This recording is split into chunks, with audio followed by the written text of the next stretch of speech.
Yo les amis, c'est Spike, on se retrouve aujourd'hui pour le résumé hebdomadaire du dernier DevTalk Last Epoch qui a eu lieu vendredi 12 avril dernier sur Twitch. Mike était accompagné de Kyle, que l'on voit à droite sur la caméra, le membre de AG s'occupant du lore du jeu, donc tout ce qui correspond à l'histoire, la narration, la campagne et les différents événements. Dans ce DevTalk, on va en apprendre un petit peu plus sur Orobyss, les récompenses de classement, la transmogrification et bien plus encore. Je compte sur vous pour un petit like et un commentaire pour le référencement, merci par avance et je vous souhaite un bon visionnage. On commence tout de suite avec une question concernant un éventuel système de mercenaires. Il est peu probable que nous ayons un jour un système de mercenaires venant accompagner notre personnage, lui apportant soutien, buff, debuff, aura, etc. Car le jeu n'a pas été pensé tel quel à la base et nécessiterait un gros chantier et énormément de changements pour pouvoir les accueillir. Alors Mike ayant été un grand joueur de Diablo 2, il ne serait pas contre l'idée.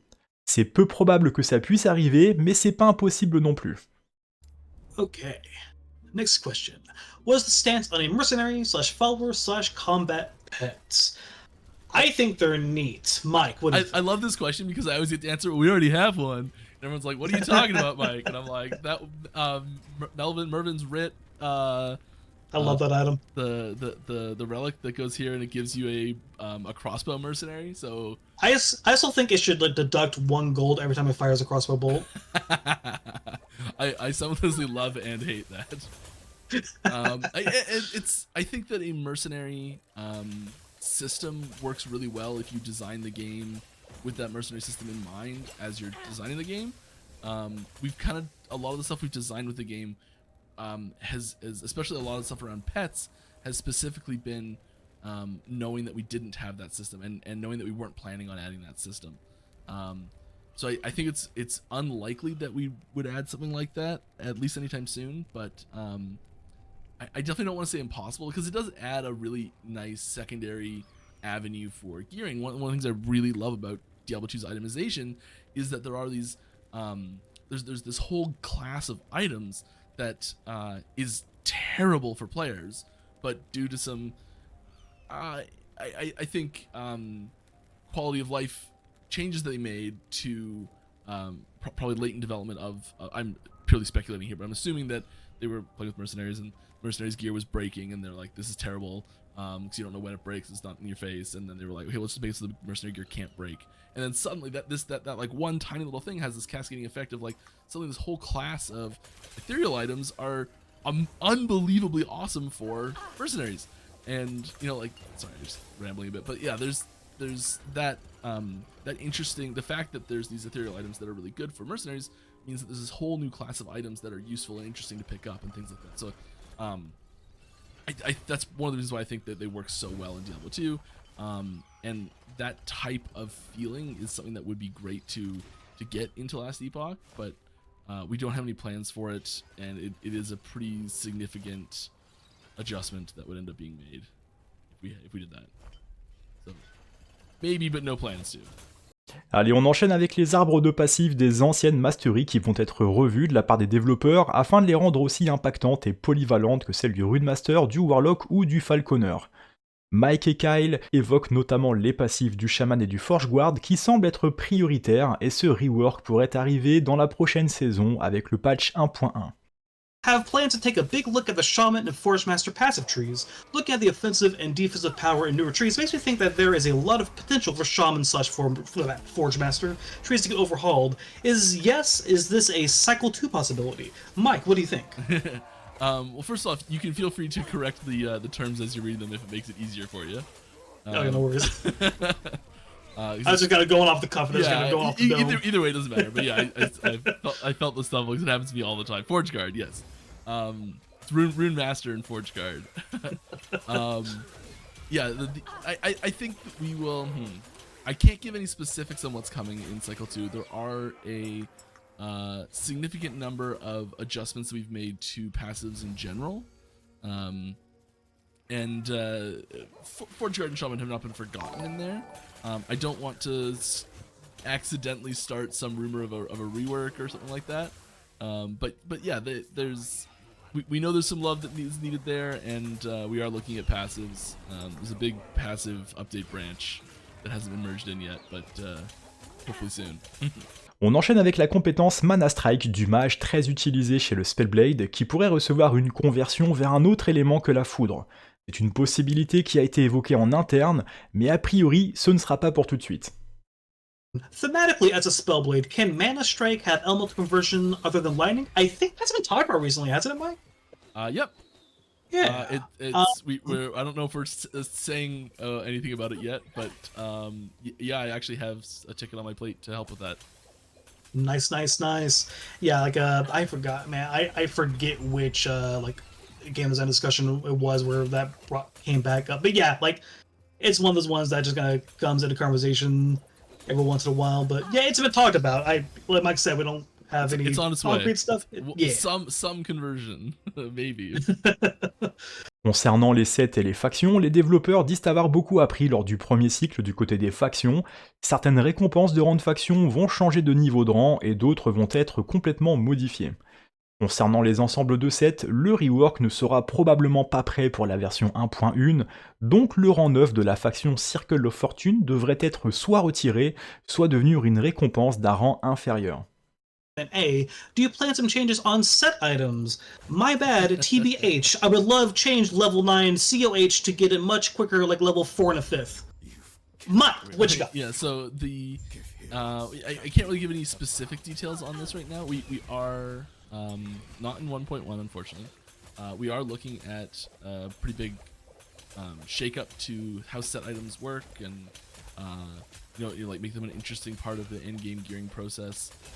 We are also simultaneously for 1.1 looking at some adjustments to the item factions reward structure, like the rank rewards. So like there's a bunch of changes there, not just this specific one thing, but there are some changes.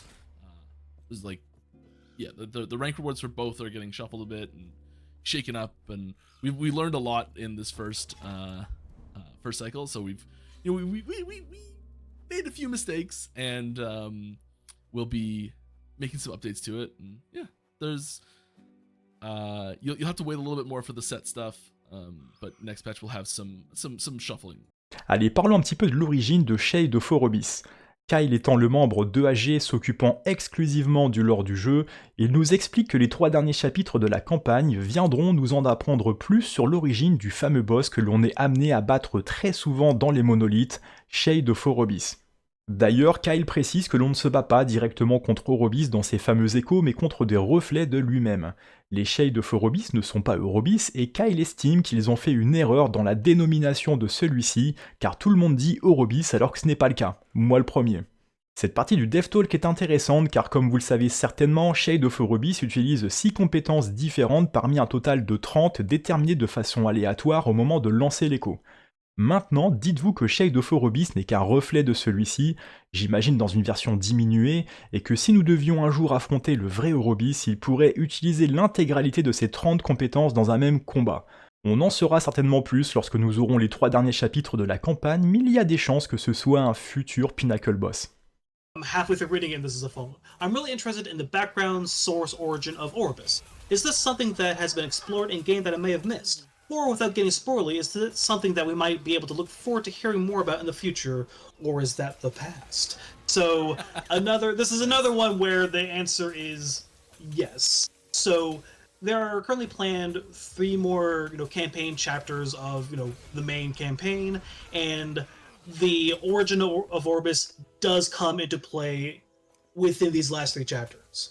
I'm not gonna say which one of the last 3 has it, but you do. The origin of Orobyss is a question that is answered by the campaign once we have those last 3 chapters in.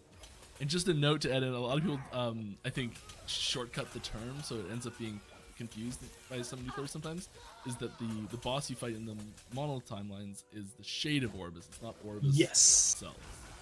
Yeah, so the Shade of Orobyss, that is a reflection of Orobyss's anguish and despair and anger. It's not Orobyss himself, it's more so just a kind of a twisted reflection of him that's being projected into these timelines from the time he was imprisoned, and, it's the Shades are not Orobyss. Whenever I see someone call the Shades Orobyss, I'm like, we should have named it something slightly different. Yeah, right?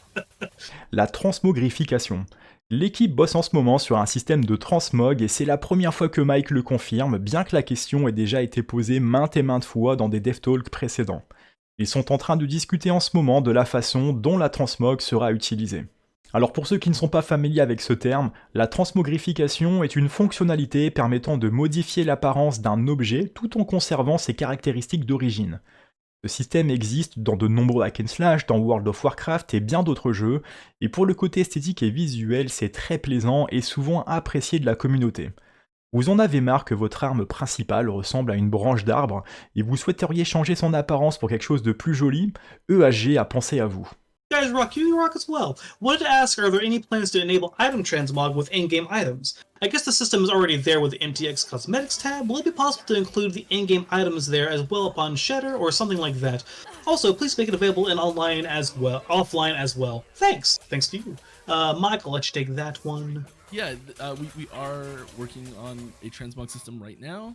I don't have an ETA on it or exactly the like method that it'll be. So there's a lot of different transmog systems that have come through different games. Some of them like require an item to be like to enable the transmog. Some of them like need to like extract that view off of them. Some games like Diablo 3 was unbelievably open for this. It was just like, have you ever picked up an item with that as like the base model? Great, you can just switch to it, no problem. And then there's like the far other extremes. It's like there's a $5 item you have to buy from the shop, and it only works one time. And you know, like so there's like extreme examples both ways, and we're still deciding exactly how that's gonna roll out. But we are working on a transmog system right. Depuis l'arrivée du système de craft légendaire via le legendary potentiel des items uniques, les joueurs réclament régulièrement sur Reddit, le forum officiel ou encore le DevTalk l'ajout d'un filtre permettant de cibler les uniques avec du legendary potentiel. La réponse a toujours été négative, mais à cause ou grâce à l'insistance des joueurs, ça pourrait devenir possible. Will there be an implementation on tweaking the loot filter to sort out uniques with different legendary potentials? Pretty much a legendary potential in the loot filter. Any thing to add in on there, Mike? You know, I think that community persistence can often bring about change sometimes. But no comment. Par la suite, Kyle nous en apprend un poil plus sur le lore du jeu en précisant que la voix faisant la narration des scènes entre chaque acte s'appelle l'observeur, traduit en français par l'observateur. Alors il ne souhaite pas en dire plus sur ce PNJ, si c'en est un. Serait-ce un simple PNJ ou un élément majeur du jeu pour la suite de la campagne? Il faudra attendre. Alright, question. Who is narrating the cutscenes? Is it Gaspar? It is not Gaspar. It is the Observer. And I'm going to leave the question there. Almost a little mean, but yeah, it's good. Allez, on termine ce résumé avec les récompenses de classement.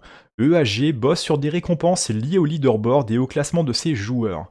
L'équipe avait prévu que le premier cycle serait un test pour le leaderboard avec beaucoup d'inégalités et c'est la raison pour laquelle il n'y aura pas de récompense pour cette saison.